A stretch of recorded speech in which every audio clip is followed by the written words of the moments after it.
الرحمن الرحیم، رانا شاہد محمود اپنے ڈیجیٹل چینل سافٹ ٹاک پہ دوستوں کو خوش آمدید۔ آج ہم ویڈیو کا آغاز کرتے ہیں۔ راجناتھ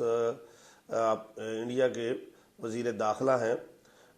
ان کی ایک ویڈیو ہے جو کہ وہ اپنے استاد کے حوالے سے ایک یونیورسٹی میں یا کسی انسٹیٹیوٹ کے اندر وہ اپنے جذبات کا اظہار کر رہے ہیں۔ پہلے آپ وہ سنیں، اس کے بعد میں اپنی زندگی کا ایک اداہرن آپ کو دینا چاہتا ہوں۔ میں گاؤں میں پرائمری اسکول میں پڑھتا تھا۔ وہاں پر پڑھانے والے ایک پنڈت جی تھے، ایک مولوی صاحب تھے۔ مولوی صاحب پڑھاتے بھی تھے اور فزیکل ٹریننگ جو ہوتی ہے، فزیکل ایکسرسائز، وہ بھی کراتے تھے۔ مجھے یاد ہے کہ ہماری ایکسرسائز ٹھیک نہیں ہوتی تھی تو ایک پتلی سی چھڑی ہوا کرتی تھی، اسٹک، وہ مولوی صاحب کبھی کبھی ہم لوگوں کے پیروں پر دھیرے سے مارتے تھے، پیار سے مارتے تھے، ڈرانے کی کوشش کی، تاکہ میں ٹھیک طریقے سے جو کچھ بھی وہ پی ٹی ایکسرسائز سکھا رہے ہیں اس کو ہم سیکھ سکیں۔ اس کے بعد 38-39 ایئرس کی ایج میں جب اتر پردیش کا ایجوکیشن منسٹر بنا تو میں اپنے گھر واپس جا رہا تھا۔ لمبا گاڑیوں کا قافلہ تھا، آپ جانتے ہی ہیں کوئی منسٹر بن جاتا ہے تو 1-2-4 گاڑیاں نہیں رہتی ہیں، سینکڑوں گاڑیاں پیچھے لگ جاتی ہیں۔ جب میں گھر جا رہا تھا تو ہمارے گھر جانے والی جو روڈ ہے اس کے بغل میں ہی لگ بھگ ہمارے گاؤں سے لگ بھگ 15-16 کلومیٹر دور مولوی صاحب کا گھر تھا۔ مولوی صاحب ریٹائر کر چکے تھے، بزرگ ہو گئے تھے، آنکھوں سے دکھائی نہیں دیتا تھا۔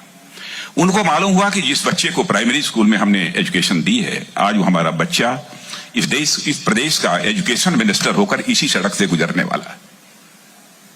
مولوی صاحب آنکھیں بند کیے ہوئے، آنکھوں سے دکھائی نہیں دیتا تھا،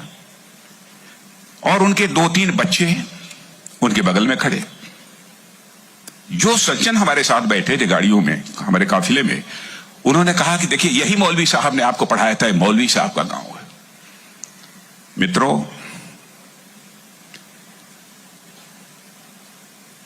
میں اپنے جذبے کو روک نہیں سکا، میں نے گاڑی بیک کرائی اور مولوی صاحب آنکھیں بند کیے ہوئے، دونوں ہاتھوں میں ہار لیے ہوئے کھڑے تھے۔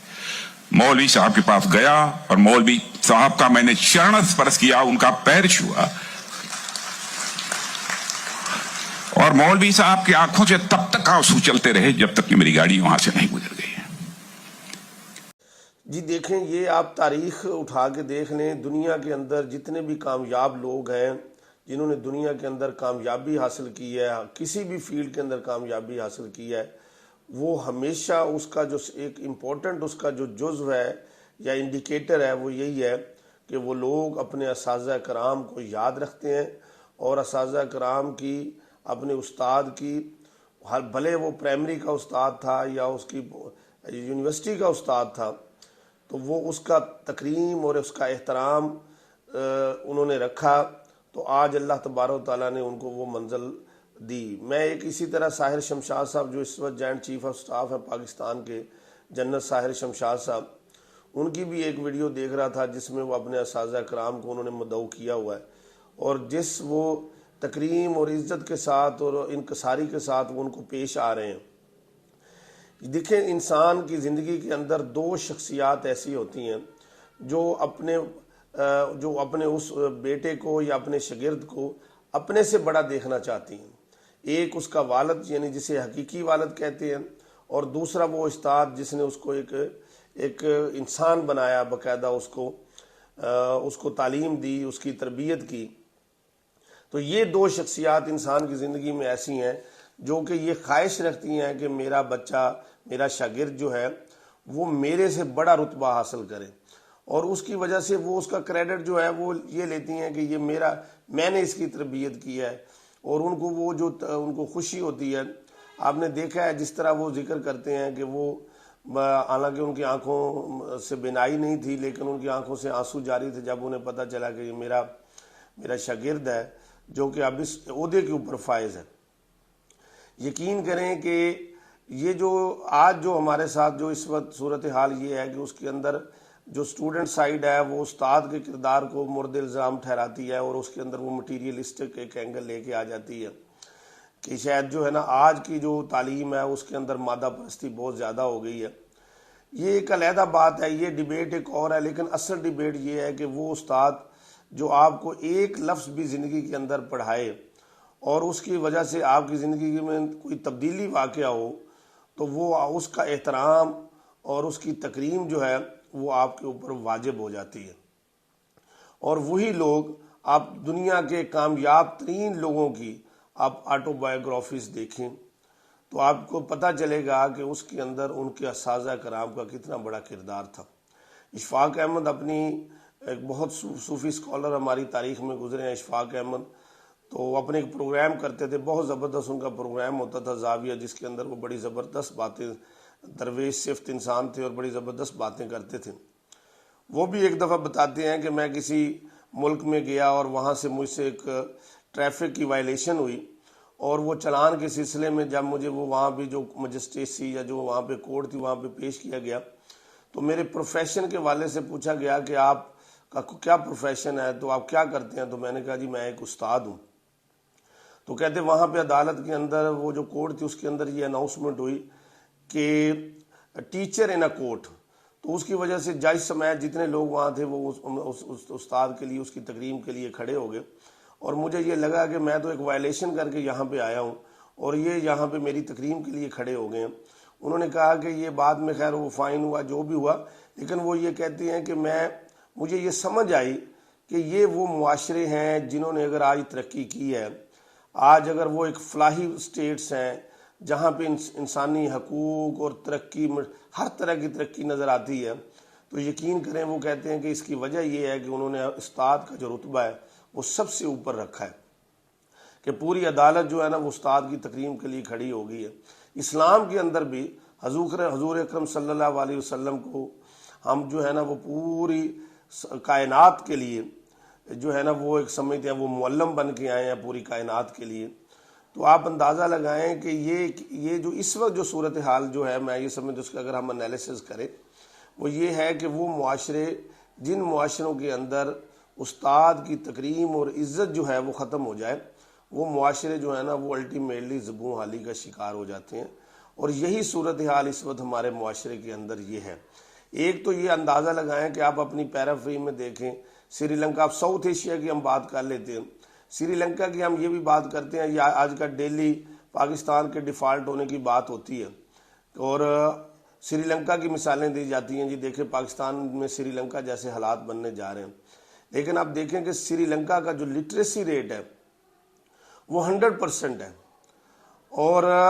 اسی طرح ساؤتھ ایشیا کے جتنے بھی ممالک ہیں انکلوڈنگ ہندوستان، پاکستان سے ان کا لٹریسی ریٹ بہتر ہے۔ پاکستان کو اس وقت بہت ضرورت یہ ہے، ہم جو لٹریسی ریٹ کو کیلکولیٹ کرتے ہیں وہ کرتے ہیں کہ وہ شخص جو لکھ سکتا ہے یا اپنا نام لکھ سکتا ہے ہم اس کو لٹریٹ کہتے ہیں، یعنی وہ پڑھا لکھا آدمی ہے۔ دیکھیں دوسرا، پڑھا لکھا ہونا اور باشعور ہونا یہ دو سیپریٹ چیزیں ہیں۔ ضروری نہیں ہے کہ آپ ایک کسی اکیڈمی، کسی یونیورسٹیز کی ڈگری آپ کے پاس ہو اور آپ ایک پڑھے لکھے جاہل کہلائیں، اور آپ جو ہے نا، اور دوسری طرف یہ ہے کہ آپ نے انفارمل بزرگوں کے پاس بیٹھ کے یا انفارمل کوئی ایجوکیشن حاصل کی ہو، اور آپ جو ہے وہ بڑی سوجھ بوجھ کی اور انتہائی اچھی گفتگو کریں، اخلاق کے دائرے میں رہ کے کریں، اور معاشرے کے اندر جو ہے نا وہ ایک مثبت تبدیلی کے لیے آپ اپنا کردار ادا کریں، تو وہ اس پڑھے لکھے سے وہ جو شخص ہے وہ 1000 درجے بہتر ہے۔ اسی طرح ایک دفعہ ایک اور بات میں وہ اشفاق صاحب اسی حوالے سے کہتے ہیں کہ دنیا کے اندر مجھے ان لوگوں نے کم متاثر کیا ہے جو کسی یونیورسٹیز کے بہت زیادہ پڑھے لکھے لوگ تھے، بجائے اس کے کہ میں ان لوگوں سے زیادہ متاثر ہوا ہوں جو کسی یونیورسٹی سے تو کوالیفائڈ نہیں تھے، لیکن ان کی باتیں، ان کی دور اندیشی، ان کا گویڑ،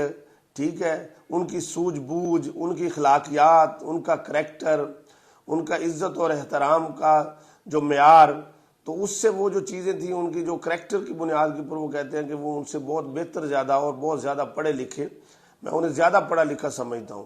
تو معاشرے کے اندر یہ دو چیزیں ہیں، ایک تو یہ ہے کہ ہم اپنے ٹریڈیشنل جو ہمارا ایک فارمل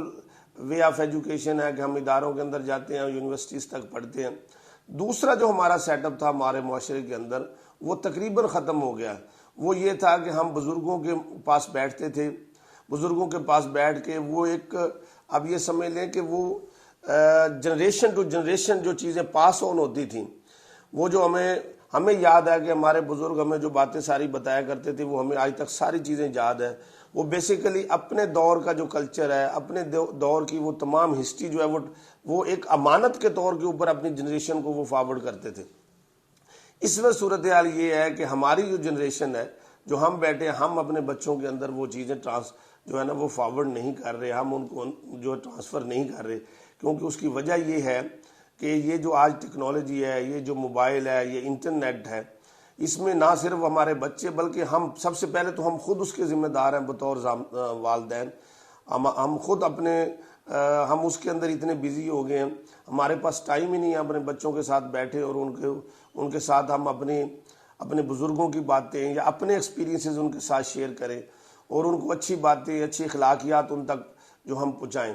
دوسرا یہ ہے کہ جو سب سے امپورٹنٹ چیز ہے جو کہ میں اس ویڈیو میں میری آبزرویشن یہ ہے کہ جتنا ہمارا فارمل سیٹ اپ ہے ایجوکیشن کا، اس کے اندر یہ جو نمبر گیم والا کلچر چل گیا ہے کہ ہر نے دوسرے سے بہتر نمبر لینے ہیں. اور فارمل ایجوکیشن کے اندر سلیبس اور کیریکلم سے ہٹ کے ٹیچر کوئی بات نہیں کرتا اور نہ ہی بچہ یہ سننا چاہتا ہے. اگر کوئی ٹیچر یہ چاہے کہ میں سلیبس کے ساتھ ساتھ اس کو اچھی باتیں، کریکٹر بلڈنگ، اس کی کاؤنسلنگ یا جنرل جو ہمارے کوئی جو پرسنالٹیز ہیں ان کے حوالے سے ان کو میں بتاؤں، تو بچے جو ہیں وہ ان کے پیرنٹس یا بچے وہ سمجھتے ہیں یہ ٹیچر جو ہے نا اپنا سلیبس کم پڑھاتا ہے اور باقی چیزیں زیادہ بتاتا ہے. تو یہ بھی بڑی ضرورت ہے میں کہتا ہوں اس عمر کی کہ تمام جو آج کا ٹیچر ہے، جو آج کا استاد ہے، اس نے بھی پڑھنا چھوڑ دیا ہے، وہ اسٹڈی کرنا چھوڑ گیا. کتاب کے ساتھ جو ہمارا رشتہ ہے، آج کا استاد یہ سمجھتا ہے کہ جو میں نے ایک سال اگر میں نے ایک سلیبس پڑھا دیا ہے تو وہ سمجھتا ہے شاید مجھے اب دوبارہ پڑھنے کی ضرورت نہیں ہے. جبکہ ریسرچ ٹیچر وہ ہے جو کہ ہر دن اپنا لیکچر تیار کر کے آئے اور اس کے پاس اس ٹاپک کے علاوہ بھی بے تحاشا نالج ہو جو کہ وہ اپنے بچے کو ٹرانسفر کرے. یہ صورتحال اگر ہوگی، یہ اٹس اے ٹو وے. تو ابھی بھی میں یہ سمجھتا ہوں کہ اس کے اندر ہم صرف اور صرف بچوں کو مورد الزام نہیں ٹھہرا سکتے. اس میں بطور معاشرہ ہماری ذمہ داری ہے اور ہم اس میں زبوں والی کا شکار ہیں. آج ہمیں جو ہے اپنے استاد کی تکریم، اس کی عزت اور اس کا جو مرتبہ ہے اس کو جو ہے نا اپنے اس پہ واپس لانے کی ضرورت ہے تاکہ ہمارا معاشرہ بھی ترقی یافتہ معاشروں میں اپنا نام پیدا کرے.